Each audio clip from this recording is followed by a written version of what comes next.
What is up, YouTube? Gateway City Pipers coming at you. Peter here. Chris here. And today we have a tobacco review. And we will be reviewing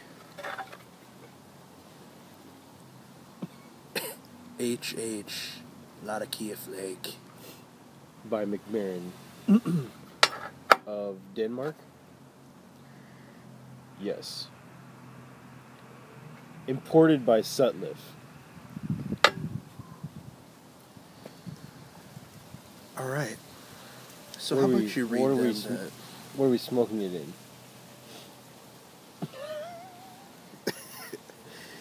Smoking it in the Hackert With the Nate Campbell tamper and the signature tree bark rustication.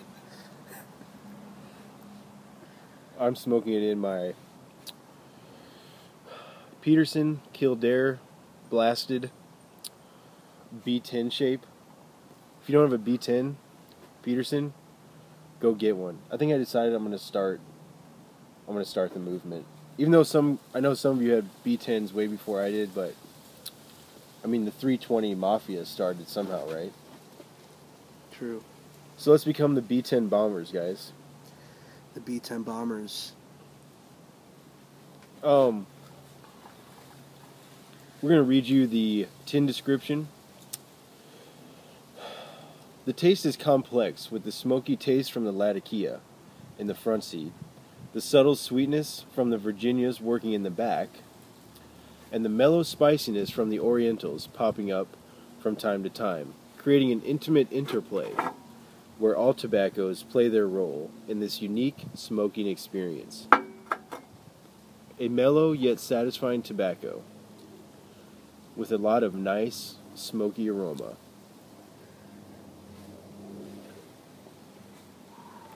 So, we'll go ahead and present the flake. This is a 100 gram tin. Goes for about 13 something. 14 bucks, yeah. Yeah. Comes in a nice golden ticket. I've got a gold ticket. Presentation.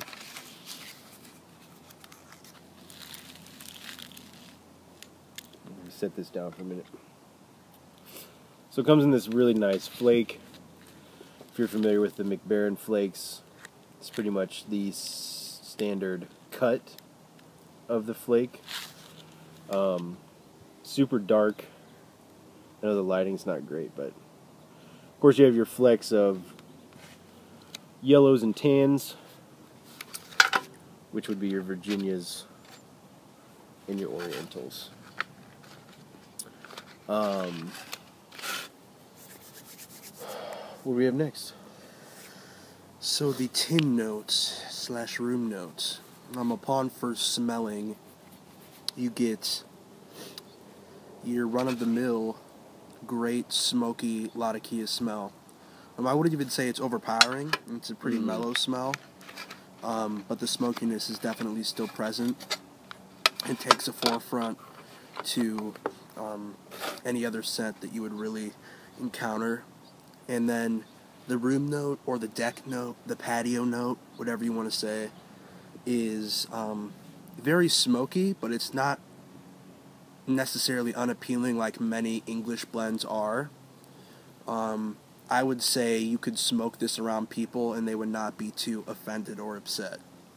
That being said, it's not overly pleasant, but I would say it is definitely middle of the road in regards to how repugnant it is.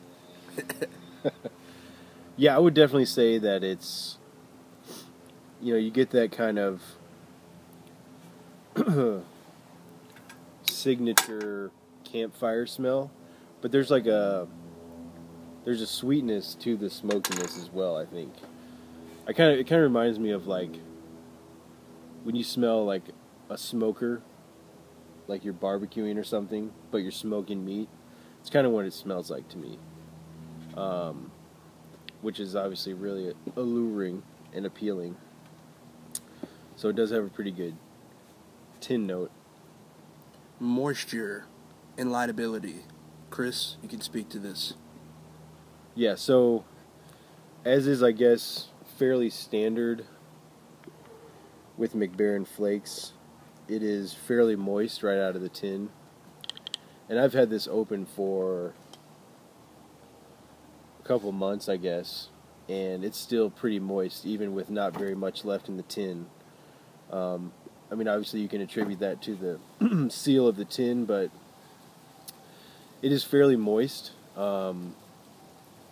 and which is not necessarily a bad thing if you can wait a little bit to let it dry out. With regards to lightability, we've tried it both rubbing the flakes out as well as folding stuff. And I've smoked it in briar and corn cob. Mm-hmm. Both have. And with the rub out method, the lightability and the lightability is good, and it stays lit pretty well despite the fact that it is a little moist. I've only had to relight this a couple times, and I didn't have to do it until between midway down, like a little bit after midway down the bowl.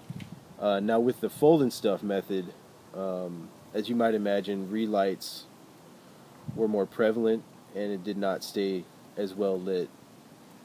And again, I think you can attribute that to the moisture of the flake, and with it being still compacted in the flake instead of it being rubbed out, there's not a lot of places for the moisture to go, so it stands to reason that it would be harder to keep lit.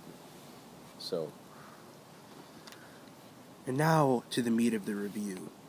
And just quick note in regards to folding versus rubbing it out. We both noticed that it just smokes better when you rub it out.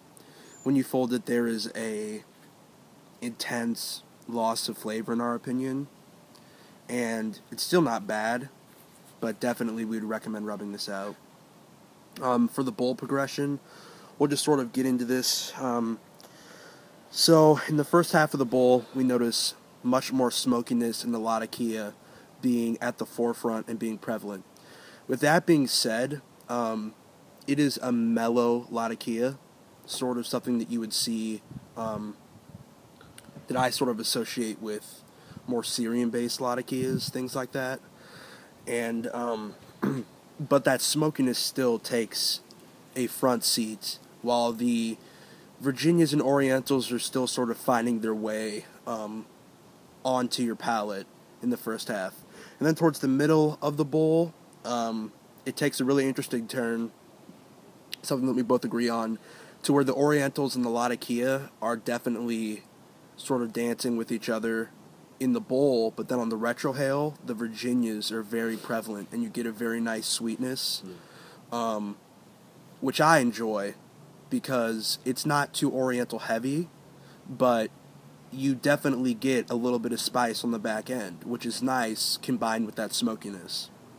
And then towards the end of the bowl, this is probably my favorite part of the smoke, the Virginias and the Latakias create that nice signature warmth, and you get a little bit of the sweetness from the Virginia, but the Latakia is still there, providing sort of the oomph, but its smokiness has died down significantly, and the Orientals are sort of fading in and out.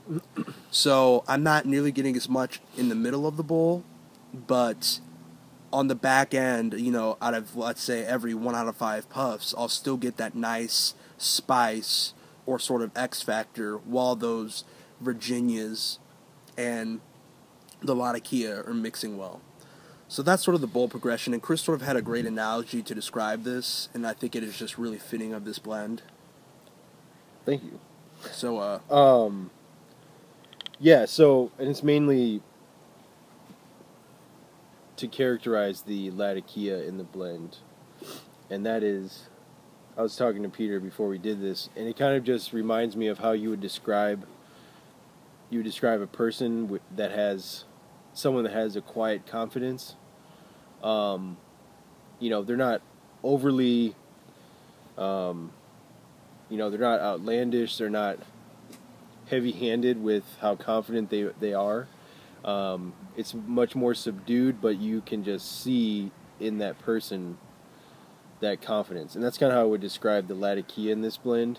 It's definitely up front. It's definitely the main player in the blend, obviously, hence the name. But it's not a Latakia bomb, and it's not an in-your-face Latakia. But you certainly know it's there, and you get the full depth and breadth of the Latakia that's in there. You don't lose it because it's a more mellow, if that makes sense, hopefully.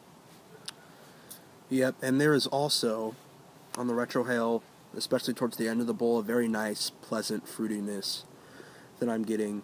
So it sort of transitions from a Virginia sweetness to more of a nice fruitiness. So that's really pleasant to me. So rating on this. Personally, on our rating scale, which is sort of on a 1 to 4, don't like it, love it, gotta have it, I would give this a solid, I really love this blend. So I'd sort of give it a very solid 3, or a love it. And that, for me, that means that I'm not running out to go stock up on this like crazy, but I will always want to have some in my possession. And when I run out, I will immediately stock up on more. It is just a very good smoke that offers you a lot, and you can get a nice English blend that isn't too overpowering and that is very dynamic in the way that it smokes. Yeah, I think I would rate it about the same, 3.5 or what have you. I really like it. I love it, if we're going on a rating scale, which we should be. And so, as you can see, this is getting low, so I will be ordering more, and I might do like 2 tins, 1 to cellar, or at least 1 to have hanging out while I'm working on this tin, or the currently open tin. So, yeah, we definitely give it a GCP approval, and if you feel like your tastes are similar to ours, then I think you'll find that you'll really enjoy this tobacco. Time are we at? Oh, okay. 12:59, 13 minutes long. Yeah. But hey, it's thorough. And me and Chris were having this conversation, is that if someone is really watching this and they're interested in this blend, that we want to be as thorough as possible, even if it is a little bit long-winded. So, sorry for the length, but hopefully this is helpful. And also, if you have any questions or comments, especially like questions, feel free to comment below, because I sure love fielding those, because it challenges me in the way I taste things, and also, I learn new stuff. So yeah, and if you've had this and we're like way off, or you get something different out of it, please let us know as well. It's always good to hear, kind of, again, to echo what you were saying, it's good to hear those differing opinions, and or just to kind of see the differences in everybody's palate. So thanks so much for watching, guys. Hope you guys are doing well, and smoking cool. and let the embers glow.